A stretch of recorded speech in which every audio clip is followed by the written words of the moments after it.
Imagine him sitting with us here. My stepmom sneered on stream, live from the vacation I paid for. I canceled their perks and sent them a gift bag that made the whole lobby gasp. When they came back, they were never the same again.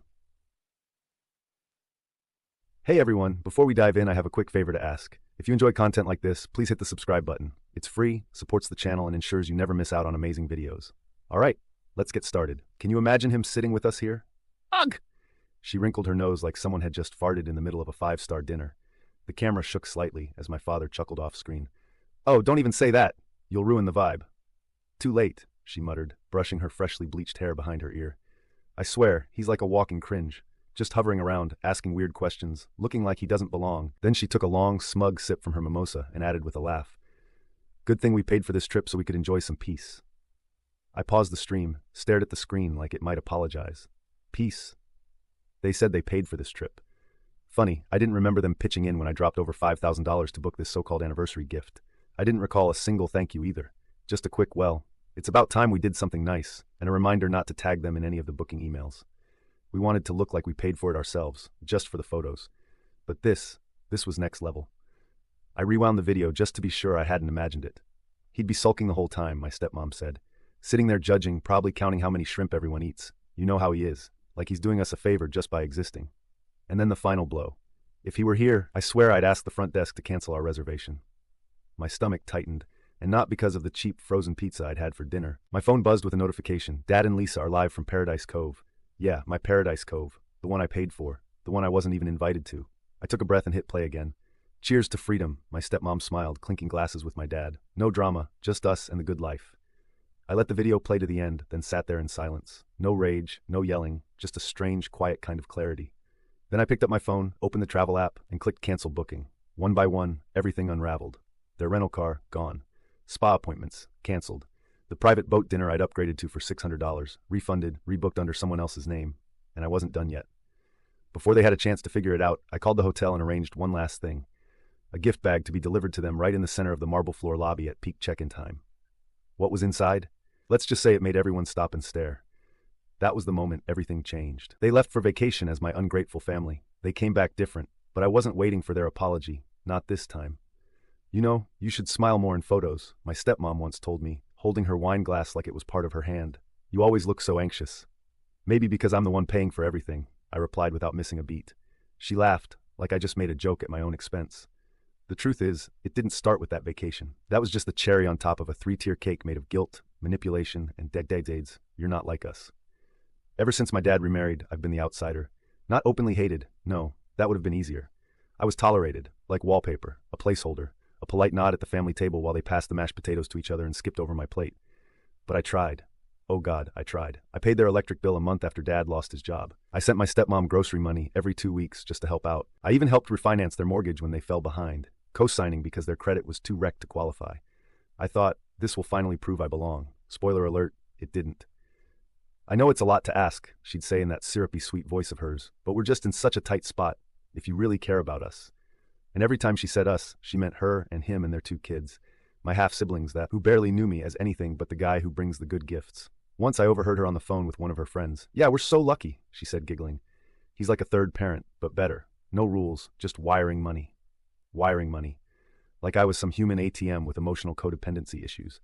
Even then, I stayed silent. I paid for their beach trip 2 summers ago. I bought new uniforms for both kids last fall. I even covered the down payment on Dad's new car when his old one gave out.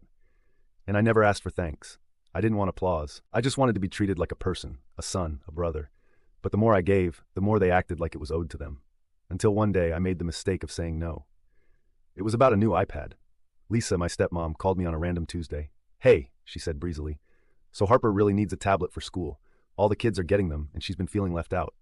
I can maybe send some money next month, I replied, half asleep after a 13-hour shift. I'm a little tight right now. There was a pause.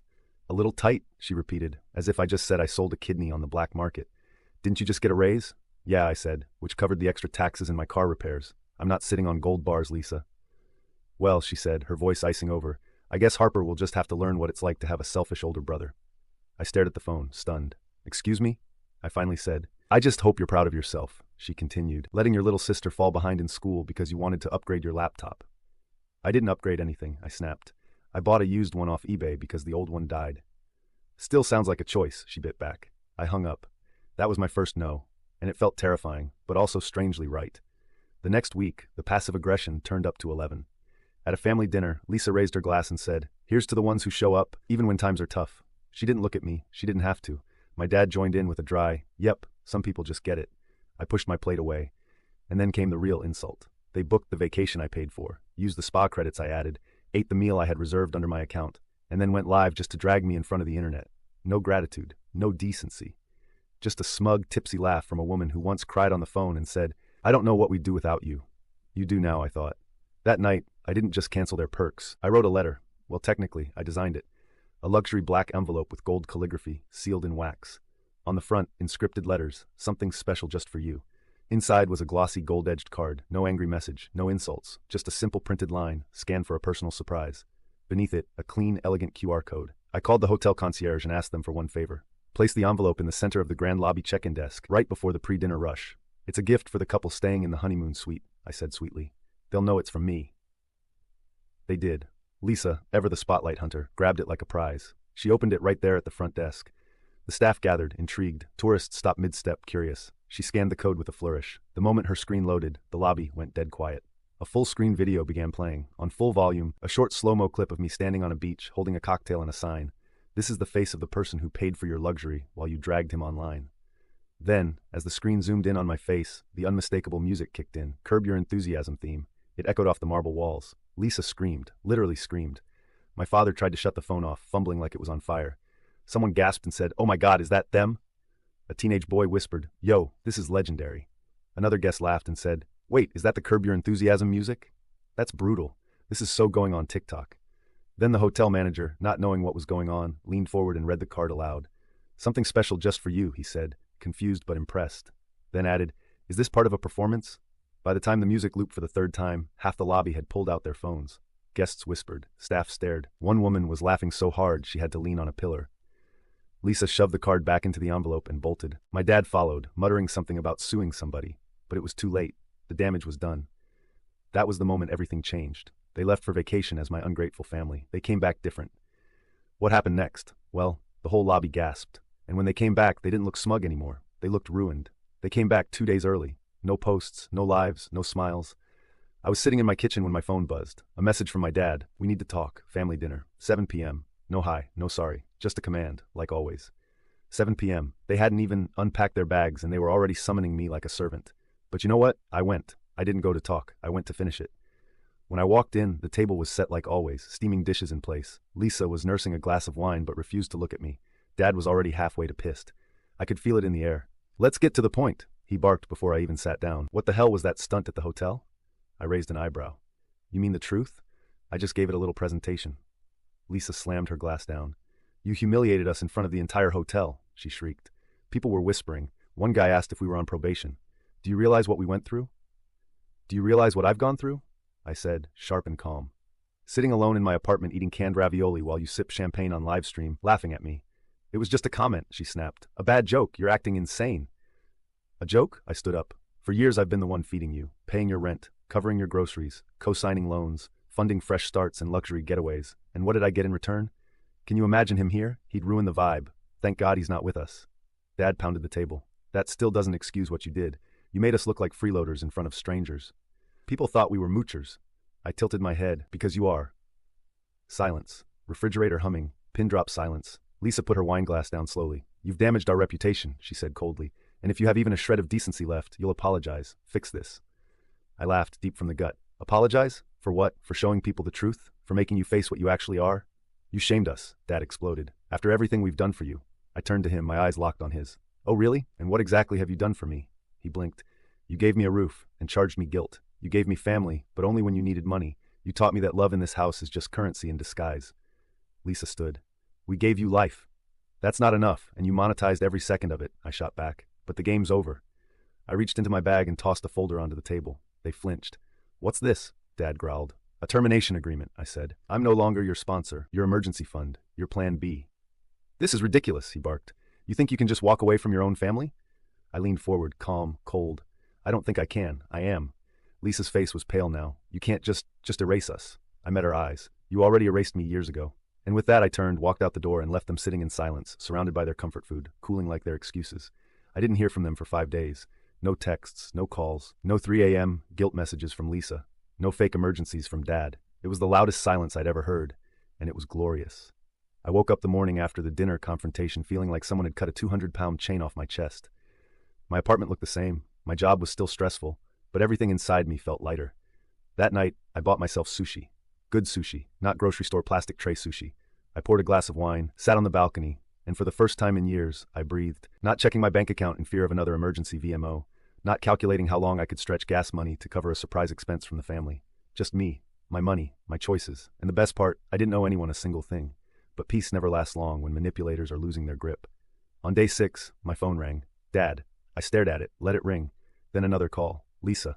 Then a text. I know we fought, but we're still family. Can we please talk? For your siblings' sake. I ignored it. Then came another message. Short, passive-aggressive, classic Lisa. I hope you're happy. Your brother had to cancel his basketball camp. Your sister's dance recital? Ruined. All because you made a scene. I didn't respond. So they turned up the heat. On day 8, Lisa posted a long-winded Facebook rant. It's sad when people in your own bloodline turn their backs on family, especially when children suffer. Some people just love attention. She didn't tag me, of course not, but I got the screenshots. Apparently, someone in the comment section asked about the QR code scandal at the hotel, and she deleted it, but not before 20 people reacted with the laughing emoji. Then came the final straw. Day 10. I got a knock on my door. It was my younger half-brother, Mason, 14. Hoodie pulled up. He looked pale, nervous. I just wanted to see you, he mumbled. Lisa doesn't know I'm here. I blinked. Come in. We sat on the couch. He didn't look at me, just stared at the floor. I saw the video, he finally said. The QR code. I thought it was fake at first, but then I heard what they said about you. I just wanted to say, I'm sorry. I didn't expect it. I didn't ask for it. But hearing those words from someone in their house meant more than anything they could ever say.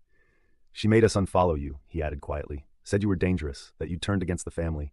But I think she just didn't want us to see the truth. He handed me something, a crumpled envelope. Inside, a birthday card I'd sent him 2 years ago. It had $20 inside. I never cashed it, he said. I just kept it. I almost cried. Thanks for still being you, he said, standing up. Before he left, he turned and said, she's freaking out, by the way. Like, losing it. Dad's mad all the time. I think they're scared you're going to go public. I smiled. Oh, honey, I whispered. I already did. From there, things fell apart fast for them. My dad called my uncle, trying to get him to talk sense into me. Spoiler, my uncle texted me this instead. You were way too patient for way too long. Proud of you. Lisa reached out to one of my exes. Seriously. She claimed I had always been unstable, and maybe the breakup had pushed me over the edge. The ex sent me the screenshots with the caption, tell her to get better material. I found out they tried applying for a small personal loan. Guess what? Denied. Why? Because I had been the one with the good credit score propping up their co-signed accounts. Not anymore. And oh, remember the hotel? Apparently the concierge posted anonymously on a travel forum about the most dramatic guest moment I've ever seen. It went viral. No names, of course, but anyone who knew them knew exactly who it was. And me? I thrived. I deleted the family group chat, started therapy, joined a gym, took a weekend trip by myself. First time I'd ever bought a plane ticket just for me. I wasn't rich. I wasn't a different person overnight. But every day, I felt like I was pulling one more rope of them out of my skin. Freedom didn't feel like fireworks. It felt like peace. It felt like waking up and realizing no one could take from me anymore, just because they shared a last name. It felt like finally belonging to myself. Some mornings, I still wake up expecting a message from them. Something dramatic, something guilt-laced, some new fire to put out, but there's nothing, just the hum of my coffee maker and the quiet joy of knowing that my life belongs to me now. It's strange how silence used to terrify me, back when I equated attention with love, back when every dollar I gave them felt like buying a seat at a table I was never really welcome at. Now silence is a blessing. It's proof that I'm finally free. I think what shocks me most is how long I let it happen. 5 years, 10, maybe more. I spent decades trying to earn what should have been unconditional, respect, inclusion, basic human decency. And every time I got a crumb, an empty thank you, a brief so proud of you, I clung to it like it was gold. Because somewhere deep down, I thought I was the problem. I thought if I just gave a little more, tried a little harder, they'd love me back. But that's the trick about toxic families. They don't want you healed. They want you useful. They want you quiet, exhausted, and guilty. Because those are the easiest kinds of people to control. The moment I stopped apologizing for their behavior and started questioning it, everything changed. A few weeks ago, I ran into someone at the grocery store, a woman I vaguely recognized from my parents' neighborhood. She looked at me, did a double take, and said, "You're Lisa's stepson, right?" I froze for a moment, then nodded. She lowered her voice, leaned in a little, and whispered, "We all saw the hotel video." I braced myself, but then she smiled. "It was brilliant. Took guts. They've always acted like they're royalty around here. I think you woke a few people up." I thanked her and walked away with my head high. Sometimes I wonder if they still sit around their table, spinning new stories about why I changed. I bet Lisa tells people I had a breakdown, that I was always sensitive, that I misunderstood. Maybe Dad says I'll come crawling back once I get it out of my system. But here's what they don't know. I'm not angry anymore. Anger was the fuel that helped me leave. But peace is what's helping me stay gone. I don't need revenge. I don't need validation. I don't need them to say, you were right, because I know I was. I have the receipts, the scars, the silence, and now I have something else too, boundaries. The other day I got a letter, handwritten, no return address. Inside was a simple note. I saw what happened. I just wanted to say thank you for showing that sometimes cutting ties is exactly what saves a person. You helped me leave too. It wasn't signed, but it didn't need to be. Someone out there, someone like me, finally saw they weren't alone, and maybe that's enough. So here's what I know now. I'm not a villain for choosing myself. I'm not cruel for stopping the cycle. And I'm not a bad son, brother, or person because I decided to stop paying for people who never paid me respect. I was never the problem. They just hated that I finally realized it. And now I don't carry guilt. I don't carry fear. I carry one thing only, freedom.